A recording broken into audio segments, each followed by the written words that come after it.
when I was commissioned to make the JFK film for Channel 4, back in the late 80s, I got commissioned.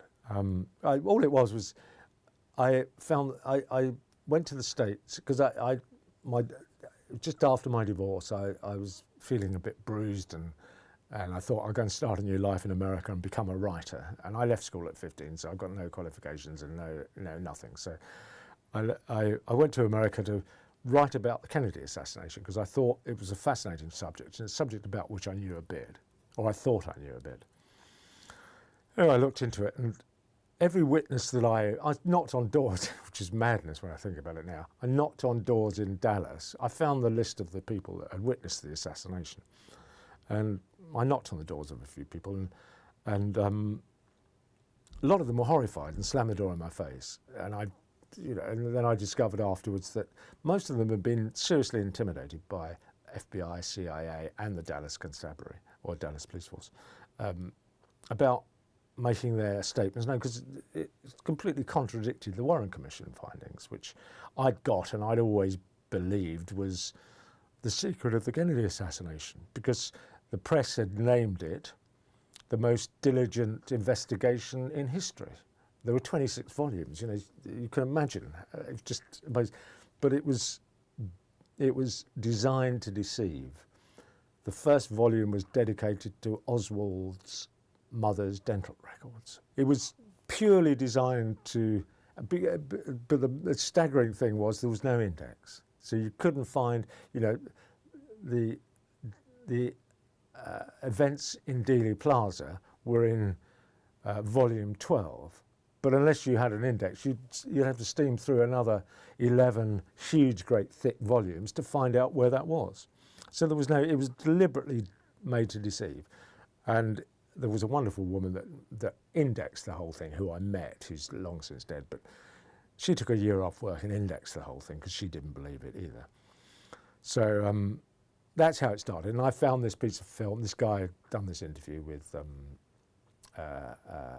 the pallbearer in Dallas and the autopsy assistant in Washington, and they were describing two different bodies.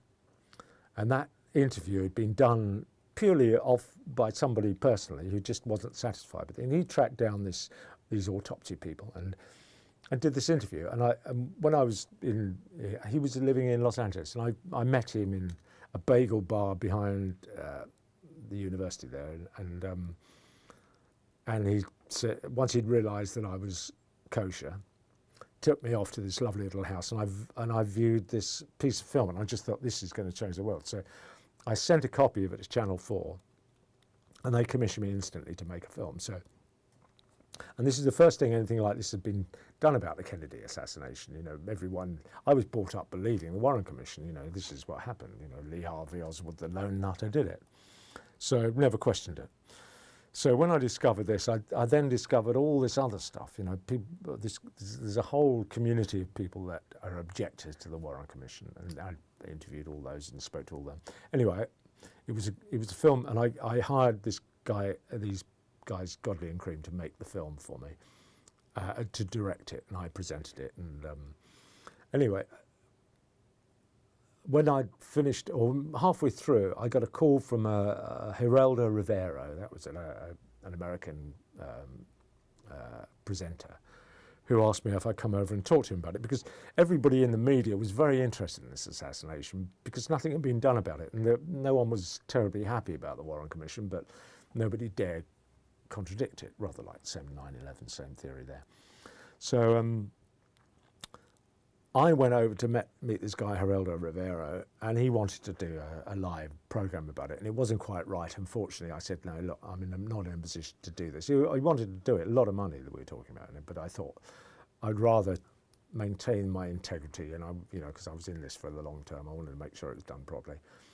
So I then suddenly, which I thought was quite fascinating, was fated by Hollywood, if you like, and I went to, I was invited to meet a couple of people, and one person, I won't tell you who it is, but a very famous actor who we got wrecked together, and that's why I won't tell you his name, but and I met lots of very important people who all wanted to be involved. Martin Sheen, for instance, I met him in his Winnebago. He was shooting, and he asked to see me, and I waited in his Winnebago, and we spent about 3 or 4 hours talking about the Kennedy assassination, which he wanted to do, and his wife in the end turned around. He'd not long had a heart attack, and his wife didn't want to get involved in it because she'd heard all the rumours about mysterious deaths and things like that.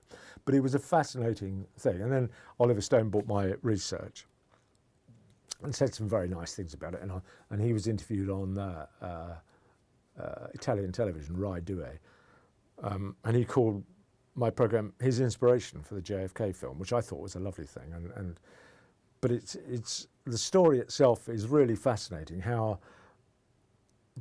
And it was the naivety of my naivety, leaving school at 15, thinking the whole world is as nice and sweet as my mum had taught me that it was, and growing up in rural Essex as a kid. And the world suddenly changed when I realised that the world is full of naughty people, nasty people. So we'd like to make a programme about my discovery process. The film itself's out there. It's called The Day the Dream Died. And that's on. You can get that on our catalogue. That's available from our website. But the discovery process is a fascinating subject. How bumbling around I managed to discover all this stuff. Totally. I mean, I had no idea because I wanted just to write a straightforward book about what happened, not get involved in the controversial aspect of it. But that particular assassination and those experiences opened me up for all the other stuff that I've done. And the one that followed that program was the Robert Kennedy assassination, which I did for Channel 4 as well. And now that is a fascinating assassination. But again, it's available on our website if anyone wants it, which is a very interesting subject. But the discovery process is what I thought we ought to make an interesting program, and it would, particularly for anybody who's interested in this thing. And it wasn't, the nice thing about it is it wasn't deliberate. 90% of it was accidental. I just happened to be in the right place at the right time. And I think that's a story in life, really, and just luck is such an important element in life.